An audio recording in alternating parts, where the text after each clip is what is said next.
ሰላም ጤና ይስጥልን ውድ የአሮማ ሚዲያ ቤተሰቦቻችን፣ የሰዓቱን ዜናዎች እንደሚከተለው እናቀርባለን። አብራችሁን ቆዩ። የሩሲያ ፕሬዝዳንት ቭላድሚር ፑቲን የአዲስ ዓመት ንግግር እያደረጉ በነበረበት ወቅት ዩክሬን በዋና ከተማ ሞስኮ ላይ የድሮን ጥቃት ለመፈጸም ሙከራ ማድረጓን የከተማው ከንቲባ አስታወቁ። የሞስኮ ከንቲባ ሰርጌይ ሶባኒን እንደገለጹት የአዲስ ዓመት ዋዜማ ምሽት ላይ ወደ ከተማዋ ሲያመሩ የነበሩ ቢያንስ 9 ሰው አልባ አውሮፕላኖች በሩሲያ የአየር መከላከያ ኃይል ተመተው ወድቀዋል። የከንቲባው መግለጫ የጥቃቱን ጊዜ ሲያብራራ የመጀመሪያው ድሮን የተመታው ፕሬዝዳንት ፑቲን ንግግራቸውን በጀመሩበት ቅጽበት ማለትም ከምሽቱ 5:55 ላይ ነበር። ሌላ ድሮን ከእኩለ ሌሊት በኋላ ወዲያውኑ ተጨማሪ 7 ድሮኖች ደግሞ ሐሙስ ዕለት ከሌሊቱ 8 ሰዓት እስከ 10 ሰዓት ባለው ጊዜ ውስጥ ተመተው መውደቃቸውን አመላክተዋል። በዚህ የድሮን ጥቃት ሙከራ በሰውም ሆነ በንብረት ላይ የደረሰ ጉዳት ሪፖርት አልተደረገም። ይሁን እንጂ ለጥንቃቄ ሲባል በዶሞዴዶቭ አውሮፕላን ማረፊያ የሚያደርጉትን በረራዎች ለተወሰነ ጊዜ ተቋርጠው ነበር። ይህ ጥቃት የተሰነዘረበት ከአንድ ቀን በፊት በሞስኮ ላይ በተደረገ ተመሳሳይ የድሮን ወረራ ሙከራ የሩሲያ አየር ኃይል 21 ድሮኖች መምታቱን ባሳወቀበት ማግስት ነው።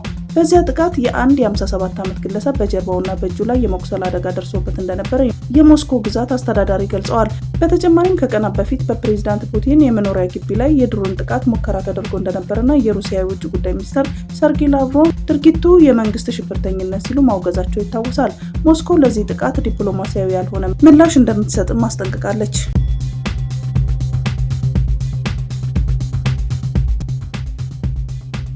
ኢራን በኢኮኖሚ ቀውስ ውስጥ የዋጋ ንረቱ ተቃውሞ ወደ ተለያዩ ከተማዎች ተስፋፋ። በኢራን የሀገሪቱ ገንዘብ ሪያል ከአሜሪካ ዶላር አንጻር እጅግ ዝቅተኛ ደረጃ ላይ መውረዱን ተከትሎ የተቀሰቀሰው ህዝባዊ ተቃውሞ ቴህራንን ጨምሮ በርካታ ታላላቅ ከተሞችን እያናወጠ ይገኛል።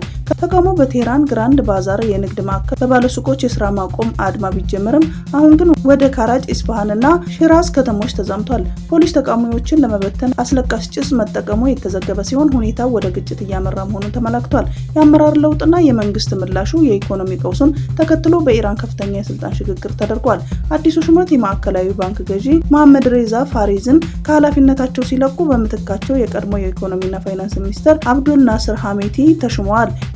ፕሬዝዳንት ማሱድ ፔዜሽኪያን የህዝቡን ድምጽ በትዕግስት እናዳምጣለን ያሉ ሲሆን የሀገር ውስጥ ጉዳይ ሚኒስትር ከተቃዋሚዎች ጋር እንዲወያዩም አዘዋል። ኢራን ሪያል ዋጋ ማሽቆልቆል ለሸቀጦች ዋጋ ሰማይ መንካት ዋነኛ ምክንያት ሆኗል። ይህ የገንዘብ መላሸቅ በዜጎች የመግዛት አቅም ላይ ከፍተኛ ተጽዕኖ ማሳረፉን ተቃውሞ ይበልጥ እንዲቀጣጠልም አድርጎታል።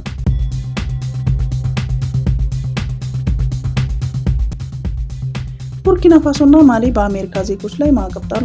የምዕራብ አፍሪካ ሀገራት የሆኑት ቡርኪና ፋሶና ማሊ ፕሬዝዳንት ትራምፕ በዜጎቻቸው ላይ ለጣሉት የጉዞ ማዕቀብ ተመጣጣኝ መልስ መስጠታቸውን አስታወቁ።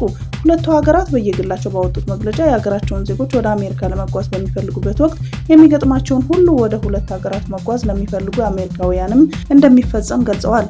የማሊ የውጭ ጉዳይ ሚኒስትር ዛሬ ባወጣው መግለጫ የማሊ ዜጎች ወደ አሜሪካ ለመግባት የሚያስፈልጋቸው መስፈርት ሁሉ ወደ ማሊ ለመግባት በሚፈልጉ አሜሪካውያን ላይ ሁሉ ተፈጻሚ ይሆናል ብለዋል። ይህ መመሪያም ከዛሬ ጀምሮ ተግባራዊ እንደሚሆን አስረድተዋል። በሌላ በኩል የቡርኪና ፋሶ የውጭ ጉዳይ ሚኒስትር በበኩሉ በአሜሪካ ዜጎች ላይ አሜሪካ ለቡርኪና ፋሶ ካወጣችው ጋራ ተመጣጣኝ የሆነ መስፈርት ተግባራዊ ማድረግ ጀምረናል ብለዋል። ይህንን መስፈርት ተግባራዊ ማድረግ የጀመረው በጋራ መከባበር ላይ ተመስርቶና የሀገር ሉዓላዊነት ከግምት ውስጥ አስገብቶ መሆኑን ጠቅሶ አሜሪካውያን ወደ ቡርኪና ፋሶ መግባት ከፈለጉ መስፈርቱን እንዲያሟሉ ጥሪ አቅርበዋል። ሁለቱ ሀገራት ይህንን እርምጃ የወሰዱት ፕሬዝዳንት ትራምፕ እነዚህን ሀገራት ጨምሮ በ19 ሀገራት ዜጎች ላይ የጉዞ ማዕቀብ መጣላቸውን ተከትሎ ነው። በትራምፕ ትዕዛዝ መሰረት ይህ ማዕቀብ ተግባራዊ የሚሆነው ከጃንዋሪ 1 ቀን ጀምሮ መሆኑ ይታወቃል። የፕላስቲክ ከረጢቶች መጠቀም መከልከል ነው። ጥቅም ላይ የሚውሉ ፕላስቲኮች ማምረት የሚከለከል አዋጅ ከጥር 23 በተሟላው ተግባራዊ ለማድረግ በቂሱን የአዲስ አበባ አካባቢ ጥበቃ ባለስልጣን የባለስልጣኑ ምክትል አቶ ሙሉቀን ዮናስ አዋጅ 17 አንድ ዓመት በፌዴራል አካባቢ ባለስልጣን ጭምር ከአንድ ማህበረሰብ ሰፊ ውይይት ሲደረግ አስታውሰዋል። ክልከላ የተጣለው በጣም ስስ የሆኑ ጥቅም ላይ የሚውሉ የዕቃ መያዣዎች ላይ ብቻ መሆኑን ያስረዳል። ክልከላው በአካባቢና ሕይወት ላይ እያስከተለ ካለው ጉዳት አንጻር ሊቀርብ አስገንዝበዋል። የፕላስቲክ መያዣውን ዳግም አገልግሎት ላይ የወረዱ የጨርቅና መሰል የዕቃ መያዣዎች ወደ ገበያ መቅረባቸውን አመላክተዋል። ልዩ መለያ የሌለው የማኑዋል ደረሰኝ አገልግሎት ጊዜ ታህሳስ 30 ያበቃል ተባለ። ልዩ መለያ ኮድ የሌለበትን የማኑዋል ደረሰኝ የአገልግሎት ጊዜ ታህሳስ 30 ቀን 2018 ዓ.ም ይጠናቀቃል ሲል የገቢዎች ሚኒስቴር አስታውቋል። ሚኒስትሩ ይህንን በማስመልከት አስቸኳይ ያለውን ማስታወቂያ አውጥቷል።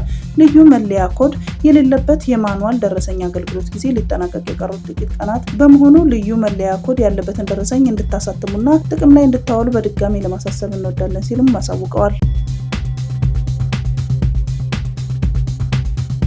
ድምፃዊ አንዱዓለም ጎሳ በገዳ አባቶች ውሳኔ ከማህበራዊ እገዳ ነጻ ተብሎ ወደ መደበኛ የሙዚቃ ስራው እንዲመለስ የተወሰነ ቢሆንም የሟች ሞዴል ቀነኒ አዱኛ ቤተሰቦች ውሳኔ እንደማይቀበሉት አስታወቁ።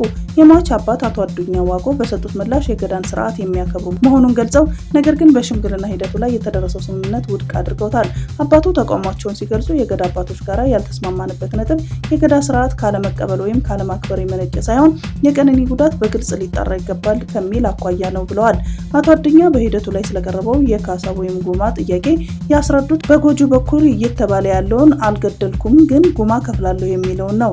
እኛ ደግሞ የልጃችንን ጉማ እንበላም በማለት አልተቀበልንም ሲሉ አስረድተዋል። ቤተሰቡ በልጃቸው ላይ የደረሰውን ጉዳት መጠን፣ ጥልቀትና አድራጎት በግልጽ እንዲጠራና እንዲታወቅ የጠየቁ ቢሆንም ይህ ሳይሆን ወደ መሐላ ስርዓቱ መኬዱን ተቃውመዋል።